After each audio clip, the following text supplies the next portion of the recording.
Olá, boa tarde pra você. Começa o Globo Esporte de hoje com uma pergunta. Você conhece o uruguaio que tem mais jogos pelo Flamengo na história? Vou contar pra você daqui a pouco, tá legal? Mas antes, as notícias do time que enfrenta o Boa Vista hoje pela 4ª rodada do Carioca. O Flamengo hoje é um time em que os jogadores chegam pra treinar sem ter a menor ideia se vão ser titulares ou reservas.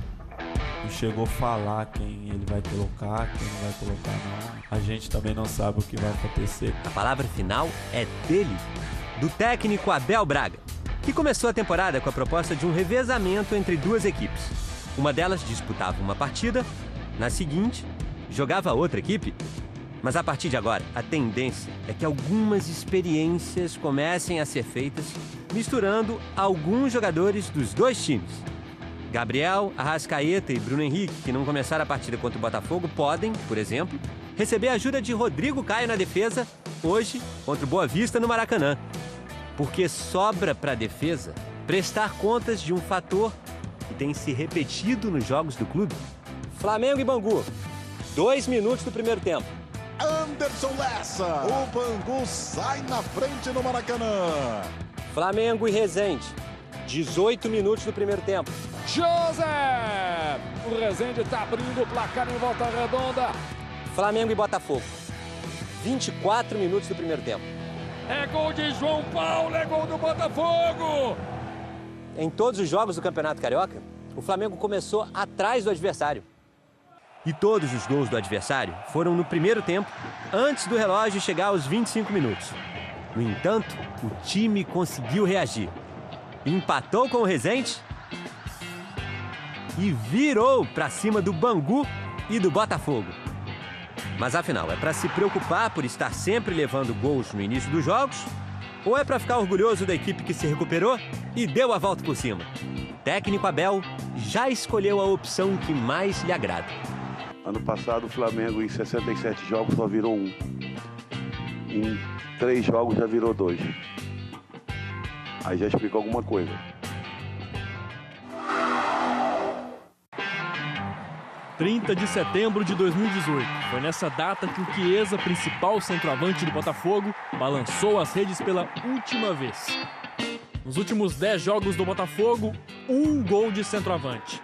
Brenner foi o último camisa 9 a marcar, mas saiu do clube no fim do ano passado. E a seca dos principais responsáveis por fazer os gols da equipe já chega a 9 jogos. Eu tava falando isso pro Chiesa hoje, eu falei assim, cara, não pode um centroavante nosso ter uma chance clara de poder fazer gol. Não tem como você cobrar o Chiesa, sendo que os meus companheiros do lado, demos para ele uma oportunidade dele fazer gol. Só uma. E o técnico Zé Ricardo perdeu uma das opções para o ataque. Aguirre está de saída do clube e já não deve enfrentar o Resende quinta-feira no estádio Newton Santos. O Zé foi muito claro que são 2 jogos para nós que menos de 6 pontos a gente não pode conquistar, né? O Botafogo precisa vencer para continuar sonhando com uma vaga na semifinal da Taça Guanabara, para que a estrela de quem veste a 9 e do Botafogo volte a brilhar. Boa tarde a todos. O Fluminense enfrenta o Madureira amanhã pelo Campeonato Carioca. Está ali na cola do líder do Grupo B, o Vasco, que tem 9 pontos. O Fluminense tem 7 e tem clássico contra o rival no próximo sábado. Para esse jogo de amanhã, não sabemos nada da escalação do time, porque o treino foi fechado e o técnico Fernando Diniz não deu entrevista. Mas é possível que alguns jogadores sejam poupados, até porque vem aí viagens e algumas longas pela frente. No sábado, o jogo com o Vasco é lá em Brasília, estádio Mané Garrincha, e na próxima semana, terça-feira, dia 5 de fevereiro, o Fluminense enfrenta o River do Piauí, lá no Piauí, pela Copa do Brasil. Quem não vai estar nesses jogos é o zagueiro Ibañez, já está na Itália, acertando a ida dele para o Atalanta, e quem deve estar chegando é o zagueiro Nino, que hoje está no Criciúma. Como o Bruno falou aí, o jogo de sábado contra o Vasco é em Brasília, né? Só que o campo do Mané Garrincha ficou muito prejudicado depois do show do cantor Roger Waters em outubro. Mas o gramado só começou a ser trocado ontem à noite, gente. A administração do estádio garantiu para a Federação do Rio que tudo vai estar em perfeitas condições para o clássico. Será, gente? Já notícias do Vasco, hein? E também um papo com a Laís Souza mostrando como é que está a vida dela 5 anos depois daquele acidente que a deixou tetraplégica.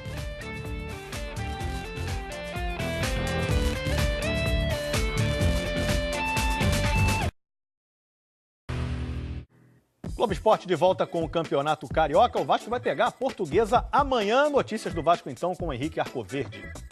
Boa tarde, Escobar, e todo mundo que está ligado no Globo Esporte. Debaixo de muito calor, o Vasco fez hoje seu último treinamento antes da partida de amanhã contra a Portuguesa. Para esse jogo, a grande expectativa é para a estreia do Bruno César, principal reforço vascaíno na temporada.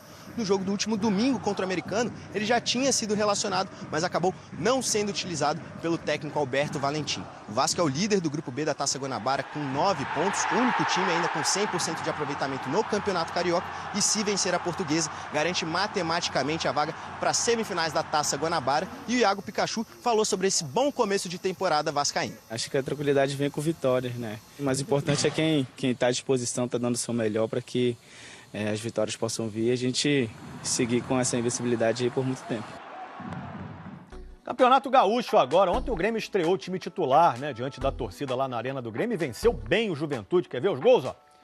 Quem fez o primeiro foi Jael. O Juan tentou, a zaga conseguiu evitar, mas o Jael não desperdiçou não. 1-0. O Grêmio fez 2-0 com ele de novo, Jael. Jael, principal artilheiro do Grêmio aí desse time titular. E o 3-0 veio com o Maicon, passe sabe de quem? Do Felipe Viseu, um dos reforços para a temporada, Viseu ex-Flamengo. Grêmio 3, Juventude 0 então. Há 5 anos, a vida da Laís Souza quase acabou, teve que recomeçar bruscamente. A gente acompanhou um pouco do dia a dia da ex-ginasta atualmente. A atleta brasileira Laís Souza sofreu um acidente de esqui. Ela foi imediatamente socorrida e já passou por uma cirurgia. Por enquanto, os médicos ainda não sabem afirmar quanto tempo levará a recuperação da atleta. O ano era 2014. O Globo Esporte era o do dia 27 de janeiro. Laís Souza, ex-ginasta e atualmente atleta do esqui, sofreu um acidente durante treinamentos e precisou ser operada. Isso foi o que a gente viu no ar. O que ela viu na hora do acidente foi muito pior. Tava sol, assim, nem tava muita neve, nem nada. E olhei para trás e falei para Josi, vi de lado. Falei, Jô, vem de lado que tá muito rápido. Provavelmente, a hora que eu voltei a cabeça, já tinha perdido, né, o controle, alguma coisa assim. Bati com uma árvore. A Laís estava se preparando para participar da Olimpíada de Inverno em Sochi, na Rússia. Seria a primeira grande competição dela na nova fase esportiva da vida, a de profissional do esqui aéreo. Mas ela nem chegou a competir. O acidente tirou quase todos os movimentos de alguém que sabia controlar o corpo como pouquíssimas pessoas. A Laís ficou tetraplégica, sem movimento ou sensibilidade abaixo dos ombros. Comecei a me perguntar, sabe, por quê? Até uma fase bem depressiva mesmo, sabe? De aceitação. Mas a aventura que veio a partir daí foi outra. A mais dura das muitas que ela já tinha enfrentado na vida. A aventura do recomeço. Mudou tudo, assim. Mudou desde os meus sonhos, meus sentimentos mais particulares, até o meu ritual, assim, de vida, que eu chamo de ritual porque é todos os dias. Hoje, 5 anos depois que tudo aconteceu, dá pra dizer sem dúvida que a Laís é outra pessoa. Ela mudou muito, não só por causa do acidente, mudou também de casa, saiu de Ribeirão Preto, no interior de São Paulo, para ficar aqui perto do mar de Vila Velha, no Espírito Santo, para ter mais qualidade de vida. Mudou também de prioridades. Antes, ela só tinha olhos para o esporte. Agora o foco é outro, é ver a formação da própria família. Me sinto em casa e especial também, sabe? De não estar sozinha, de ter com quem contar, entendeu? Se qualquer coisa acontecer, se cair, se eu estiver doente, eu tenho com quem contar. A Laís está falando de base, de uma sustentação forte que vem dela, a namorada, e dele, o novo amor da vida do casal. Ele está sendo um cachorro muito bom pra gente. Além de me tirar de casa, sei lá, me mantém sorrindo. Aí, essa preocupação com ele também é bacana. Acho que mais um treinamento, sabe, pra ter filho mesmo, pra diversas coisas, assim. Ele supre um pouco do que eu não posso fazer. E com tanta coisa que ela não pode mais fazer fisicamente, é a cabeça agora que tem trabalhado mais que o corpo. Nem nos meus piores pesadelos eu ia estar passando por essa situação, mas também nem nos meus melhores sonhos, assim, eu pensei que eu ia, sabe, evoluir como mulher dessa forma, ou ter um olhar mais carinhoso para o próximo. Então, pode-se dizer que eu melhorei muito como pessoa, sabe? Ela diz que foi o esporte que a ensinou a enxergar o lado bom até das derrotas mais duras. Eu me vejo em pé em alguns anos, só não sei quantos, mas vai acontecer, pode esperar. 6, 7, 8, 9, 10, 11, 12... 13. Muito bom.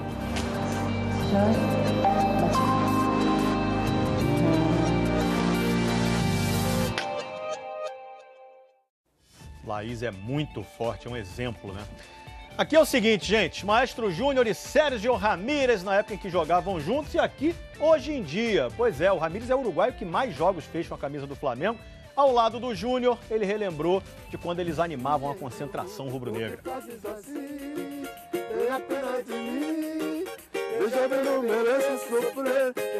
Às 9 da noite tem Flamengo e Boa Vista no Maracanã pelo Carioca. A provável escalação é essa aqui, ó. César no gol, Rodinei, Léo Duarte, Rodrigo Caio e Trauco, Jean Lucas Pires da Mota, Gabigol, Vitinho, Henrique Dourado e o uruguaio Arrascaeta. Pois é, a gente foi atrás de outro uruguaio, o cara que tem mais jogos com a camisa rubro-negra, o Sérgio Ramírez, parceiro do Maestro Júnior na bola e também no samba. Foi uma volta à velha casa, ao lado de um antigo parceiro. Os treinos de força a gente fazia ali, né? Subindo os degraus. Descendo, descendo, porque fazes assim? E o samba? Faziam e fazem em qualquer lugar. Quero ao menos um dia comer, vivendo uma de felicidade, com alguém que me ame de verdade, por alguém que me ame de verdade. Aí, já podemos fazer uma dupla, vamos sair pelo Brasil. No pandeiro, o Maestro Júnior. No cavaquinho, o ex-lateral Sérgio Ramírez, o uruguaio que mais vestiu a camisa do Flamengo. Foram 94 jogos entre 1977 e 79. Conquistou 2 títulos cariocas, mas foi uma derrota que inspirou um dos maiores ícones da música brasileira.